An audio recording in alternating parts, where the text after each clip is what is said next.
அனைவருக்கும் வணக்கம். சாய்நதி சர்வீஸில் வந்து நம்ம family welfare limiting and counselling register எப்படின்னு சொல்லிட்டு அதோட ஃபார்மேட்ஸ் நம்ம ஒன் பை ஒன்னாக பார்க்கலாம். இது வந்து 3015 அப்படின்றது வந்து ஐபியோட நம்பரு, 1005 அப்படின்றது வந்து ஓபியோட நம்பர். எப்பயுமே வந்து நம்ம ஸ்டாண்டர்டாக மெயின்டைன் பண்ணோம். அதுக்கு நம்ம ரிஜிஸ்டர்ஸ்க்கு வந்து நம்பர் கொடுத்து அதை ஸ்டாண்டர்டாக நம்ம வச்சுக்கிறதுக்காக தான் இந்த நம்பர்ஸ் வந்து நம்ம போட்டிருக்கோம். அடுத்து இந்த family welfare limiting and long term counselling register. Family வெல்ஃபேரில் ஐட்டம்ஸில் வந்து இது கவுன்சிலிங்கில் வந்து நம்ம லாங் டேர்மும் கொடுக்கலாம், ஷார்ட் டேர்மும் லிமிட்டிங் மெத்தட்ஸும் கொடுப்போம். அது ரெண்டுத்துக்குமே தேவையானது தான் இந்த கவுன்சிலிங் ரிஜிஸ்டர்.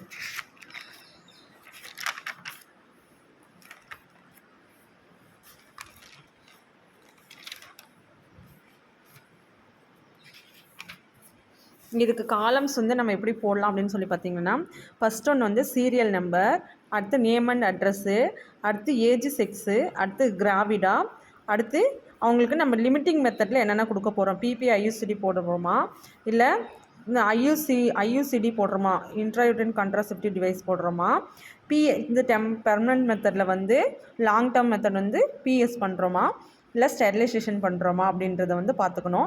அடுத்து வந்து ஒவ்வொரு மெத்தடுக்குமே நம்ம பர்மனன்ட் மெத்தட் ப்ளஸ் டெம்பரரி மெத்தடுக்கு ரெண்டுக்குமே நம்ம கவுன்சிலிங் கிவன், அதாவது கவுன்சிலிங் கொடுத்துருப்போம் இல்லையா, அதை வந்து கவுன்சிலிங் கிவன் சொல்லி இந்த மாதிரி டிக் பண்ணிக்கலாம்.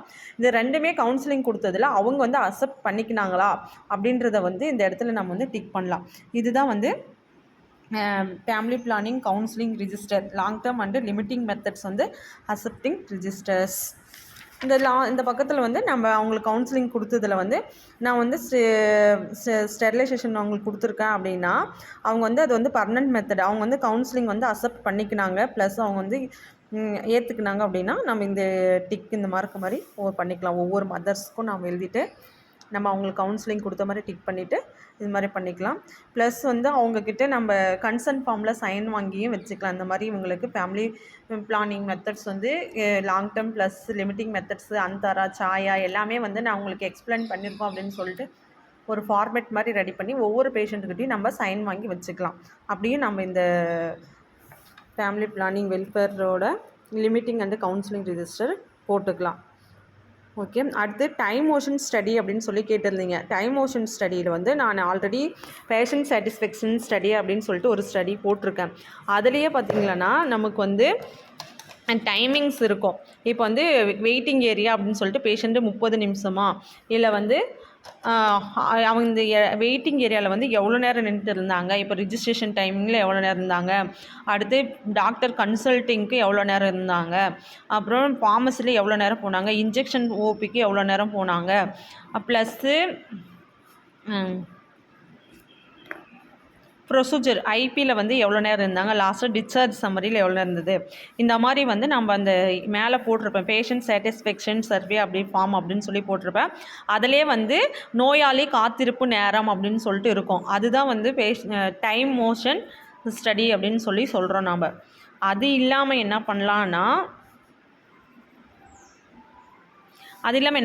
ஒரு ஓபி சீட் இருக்குது அப்படின்னா அந்த பேஷண்ட்டோட ஓபி நம்பரு, நேமு ப்ளஸ் வந்து டைமிங்ஸு வந்து இப்போ ஒரு 9:05 அந்த பேஷண்ட் வந்திருக்காங்க, ஓபியில் ரிஜிஸ்டர் ஆகிருக்காங்க அப்படின்னா 9:05. அடுத்து டாக்டர்கிட்ட போனது வந்து 9:10. அப்புறம் வந்து ஃபார்மசிக்கு போனது வந்து 9:15. அப்புறம் இன்ஜெக்ஷன் ஓபிக்கு போனது வந்து 9:20. இந்த மாதிரி வந்து 5 நிமிஷம் வந்து அவங்க ஓபி சீட்டில் அப்படி நம்ம எழுதி கொடுத்து ஒரு 30 பேஷண்ட்டுக்கு நம்ம சேர்த்து வச்சோங்களேன்னா ஒரு நாளைக்கு ஒரு பேஷண்ட் சர்வே மாதிரி எடுத்துங்களேன்னா அதெல்லாம் டேக் பண்ணி வச்சுக்கலாம். அது வந்து பார்த்துட்டு நம்ம 1, 2, 3ன்னு சொல்லிட்டு 30 நாளைக்கே ஒரு பேஷண்ட்டுக்கும் எவ்வளோ நேரம் எடுத்திருக்கு அப்படின்னு சொல்லி பார்த்துட்டு அந்த நேரத்தை வந்து நம்ம எப்படி குறைக்கலாம். இப்போ வந்து ஓபியில் வந்து 9:05 வந்திருக்காங்க, டாக்டர்கிட்ட வந்து 9:10 பதிலாக 9:20 ஆயிடுச்சு. அப்படியே வந்து டைம் அதிகமாகிட்டே போகுதுன்னா எந்த இடத்துல வந்து பேஷண்ட்டோட டைமிங்ஸ் வந்து அதிகமாகுது அப்படின்றதாவும் நம்ம பார்த்துட்டு அதுக்கு தகுந்த மாதிரி நம்ம வந்து அந்த டைமிங்ஸ் வந்து குறைக்கலாம். அதுதான் வந்து டைம் மோஷன் ஸ்டடி. தேங்க்யூ.